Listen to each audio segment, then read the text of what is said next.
So I don't even know what to do. You know what I mean? Like all of these combating networks are so invested in defending Israel right now that they just basically get away with it double time.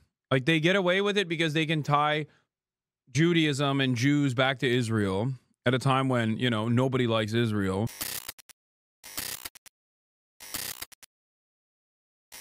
But let's move on to the Trump administration back and forth and the drama. The girlies are seemingly fighting between Israel and Donald Trump. There are some points of contention. Let's take a look.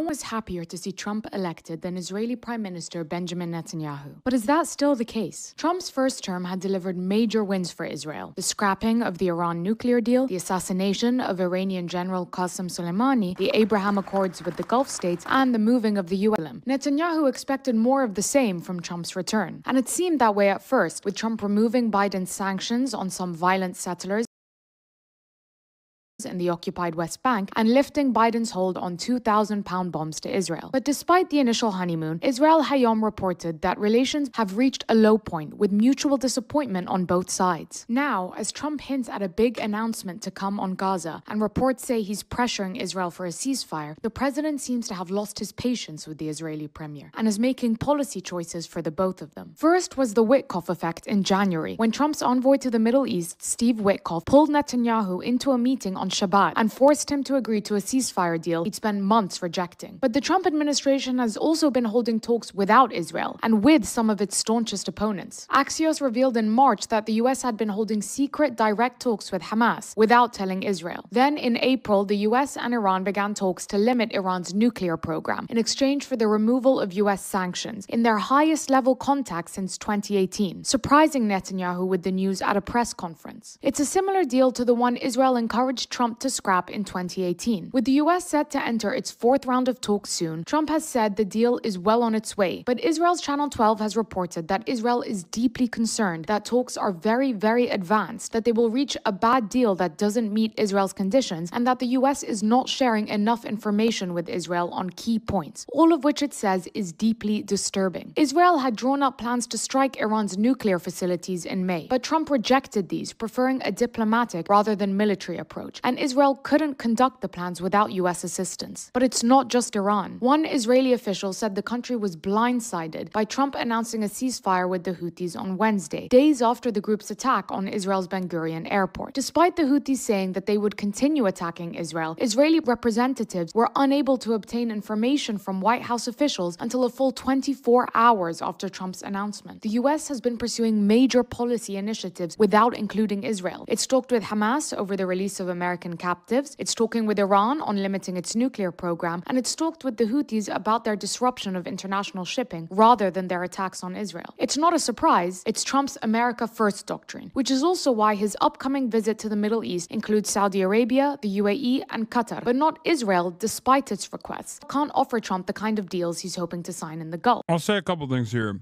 I don't trust Donald Trump at all. Okay? But I do know how he works. And I think there's a limit to how annoyed he gets with being bullied and being yelled at. And maybe that motivated him a little bit to change course, to change trajectory. Or perhaps this is another like silly move to optically change the situation to make it seem like he's in charge here. Benjamin Netanyahu is so fucking annoying. And Trump is such a petty bitch that I could potentially see it. I could potentially see Trump being like, yeah, this. Here is Daniel Goldman, congressman from New York 10. Okay. Is district in the House of Representatives, Congressman Dan Goldman. The Trump admin can try and gaslight us with hollow words, but actions speak louder. Fired Waltz because he was too hawkish on Iran.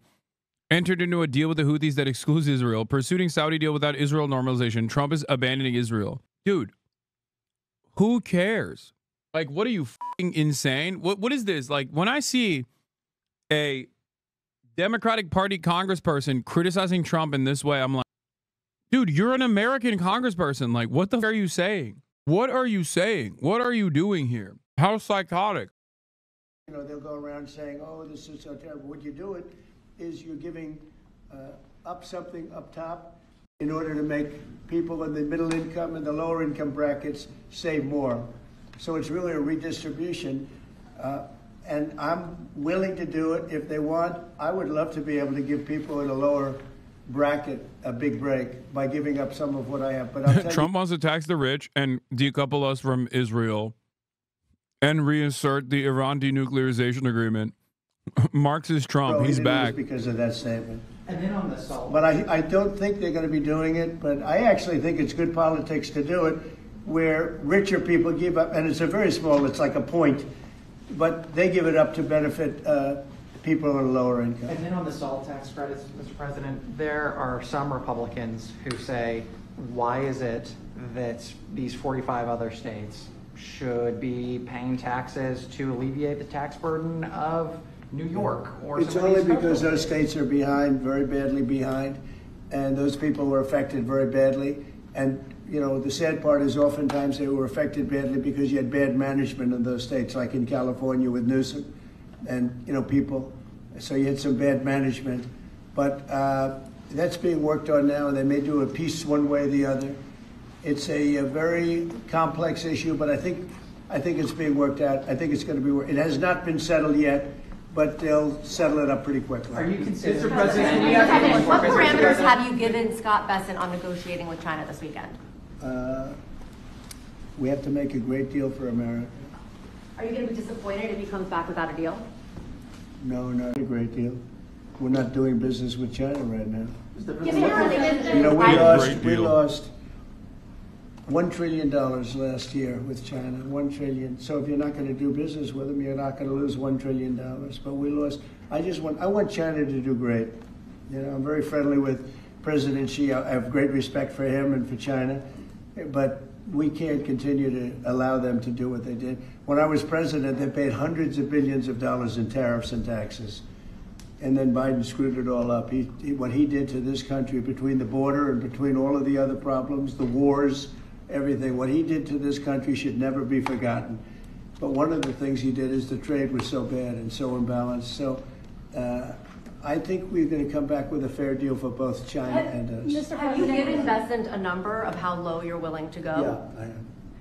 Are you willing to share that number? Is that No. 80%? But I put out a number today, 80%, so we'll see how that all works out. Mr. President, the U.S. Embassy in Kyiv is warning right now about possible Russian significant attack on Kyiv.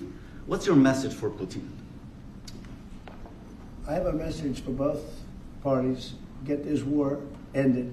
We're losing 5,000 soldiers a week, Russian and Ukrainian soldiers, and other people also, by the way. And I say, get this stupid war finished. That's my message.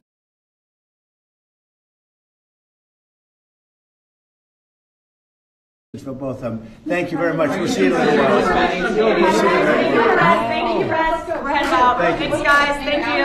Right after. Thank He you. just came in to say hello. What did you discuss? Almost nothing. He came in to say hello. It was very nice, and I think he came in to thank me, frankly. I mean, I would say the primary reason, but he was very nice. He's a nice man, but I think he actually came in to thank me. is he complying with ICE like you'd like to see? You'd have to ask Tom Homan. Mr. President, do you have a reaction to Bill Gates' comments yesterday that the cuts in USAID will lead to millions of deaths of children around the I world? don't know anything about his comments. Thank you. Thanks, guys. Thank you. Thank you. Let's head out. Thank you all. Thanks, guys. Thank you. Let's start moving. Thank you. Thank you. Thank you.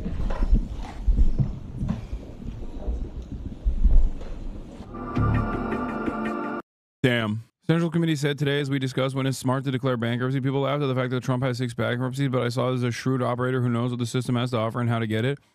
And I think Bibi went too far up his ass, so he's pulling back for leverage, or what do you think? You know Trump better than anyone. I just don't trust Trump because I think he's totally captured by these guys. Like he's a shrewd operator, sure, but he's also a very basic man. There are 2 demons inside of Donald Trump. The one demon is Trump's own narcissistic desires of wanting to be liked and not getting bullied by someone who he has leveraged. Right? What the fuck is this? Hasan, you're not ready for this part 2? What the hell is this?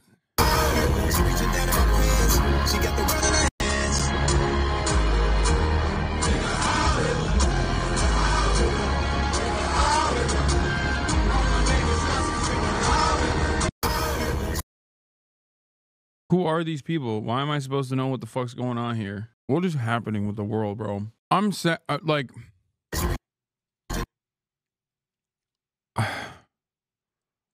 dude, I know it's the new Kanye song, chat. I know. It constantly, dude, the worst part about it is because I don't listen to music. If I listen to like even a little bit of any music, it gets stuck in my head. So now when I hear this, like, this gets fucking stuck in my head. Y'all got me fucked up. I hate this shit. But why give them attention? Dude, are you telling me? I don't know. I mean, it's Kanye West. What do you want me to do? I think the cat's out of the bag on that one.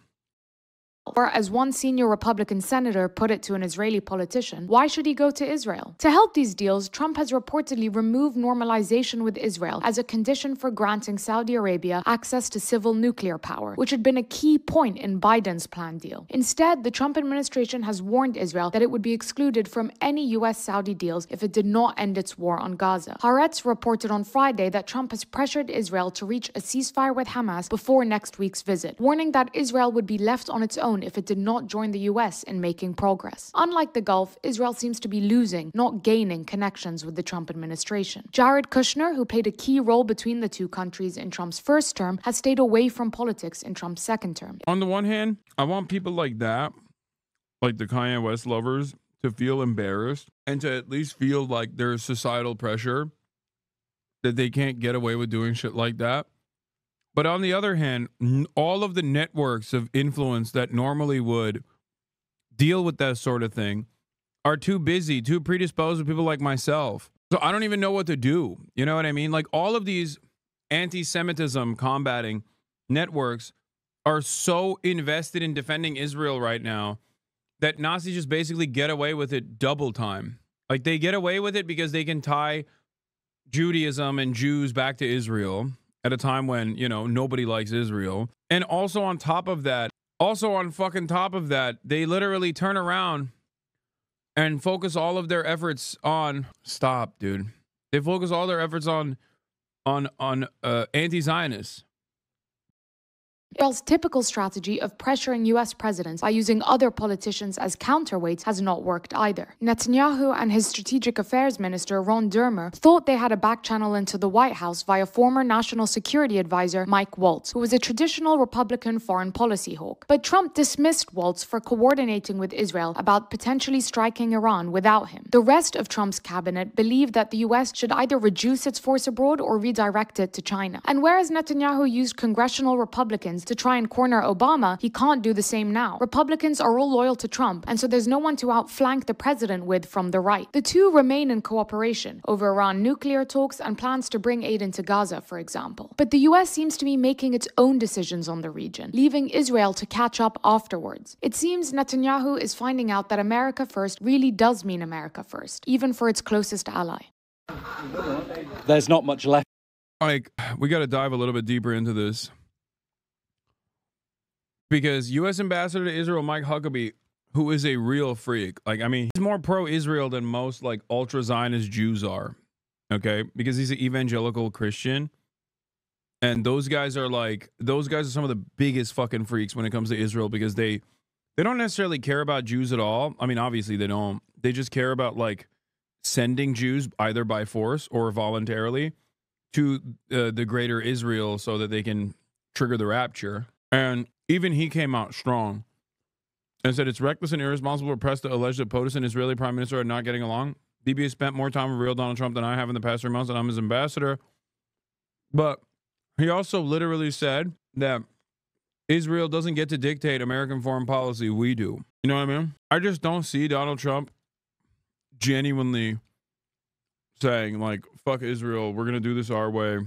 They're just not responsible partners in all of this. But maybe it was Ron Dermer that pissed him off. I don't know. And yeah, of course, Israeli right-wing Telegram has started Hamas posting saying Donald Trump is Hamas. The through lines here is that he, A, wants to prevent anything that will make him get off the couch. B, understands at some level that ending global chaos was one of his biggest promises. And C, hates a lot of the people that want the escalation the most. There's also the fact that the solutions here are extraordinarily simple and were only avoided by Biden because his ideological commitment to Zionism and deference to Israel. It's funny that the end state here is just going back to Obama 2's policies an endgame towards the Middle East after Trump was the one who went through with Republican efforts to completely disavow and destroy them. This fact is also the biggest reason to be skeptical that he will actually follow through with any reversal from the consensus that he created. He seems to have realized that the end state of his track was always been at war with Iran, but not articulating a different path. I don't think there's a real Trump versus Netanyahu situation. This is all bullshit pretense ahead of the joint U.S.-Israeli war on Iran that is now imminent and will be done at the This is why you're only seeing some mild, faint anger from Zionists. They're pathetically trying to establish the element of surprise ahead of the launch, but you would have to be a fucking idiot to fall for it. I don't believe the Iranians are. When I said in January that Trump ceasefire is bullshit, that the genocide would continue, I was right. And the reason I was right is because it was materialist analysis of Zionist hegemony dictated it, as it does with the Iran war. If I went to the Middle East and visited Israel and I was killed, somebody shot me there, do you think there'd be any accountability? Seriously. If any of you went to the Middle East and were killed, do you think there'd be accountability? There wouldn't be. This is how outrageous this situation is. Just think about the Liberty. Think about Rachel Corrie. Think about this Turkish American who was just killed in the flotilla. There's no accountability. Israelis can do almost anything and get away with it. So the idea that opacity matters, I don't think so. The lobby basically believes it can finesse any issue. They've never seen an issue that they can't finesse. If I went to the Middle East... Yeah, I mean, Mersheimer isn't wrong.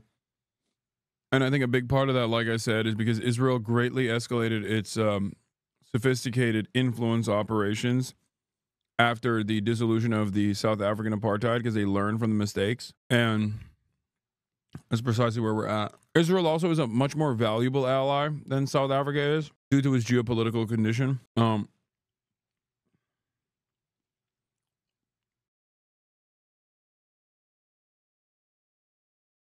So I think like Trump's approach to foreign policy is pretty straightforward. It's all about what can you do for me and what have you done for me lately. Trump wants to head the Middle East, looking for rewards and achievements. Netanyahu offers him only headaches while asking for handouts. Yeah, I think he wants like an interim W, and Netanyahu's not giving it to him. But a week prior to this cutoff, he met with Ron Dermer, who some believe is going to be the next up. He also referred to a meeting that took place in April between Israel's Strategic Affairs Minister Ron Dermer and senior Republican lawmakers in Washington. During that meeting, Dermer reportedly told him what Trump ought to do, which angered the president. I guess Donald Trump being who he is and having a short fuse about people telling him what he can and can't do could be a part of the reason for the resentment growing. Ron Dermer could potentially be Benjamin Netanyahu's successor. When Netanyahu came to Congress and demanded the U.S. invade Iraq, which he guaranteed would have enormous positive reverberations, sitting right next to him was Ron Dermer. I think Benjamin Netanyahu's like successor list is short. It's potentially that guy, or what's the other like Mossad guy? I forget. Chat knows his name. I'm forgetting now. No, not son of Hamas, chatter. That's so funny. No, Yossi Cohen, I think, is the guy. Yeah. Someone said son of Hamas. Yeah, dude, Israel's going to have a fucking Arab IRL today. Chatter, it's literally 11:22 p.m. What IRL? Earlier on Thursday, Israel Hayim quoted sources close to Trump saying he's disappointed with Netanyahu and plans to proceed with steps in the Middle East without waiting for him. Sources added that Trump is particularly interested in decisions that would advance U.S. interests, especially concerning Saudi Arabia and other Gulf countries. According to Israel Hayom, some of the planned steps are believed to relate to the long-anticipated U.S. brokered normalization between Israel and Saudi Arabia. All right, we're going to switch gears now and get to India.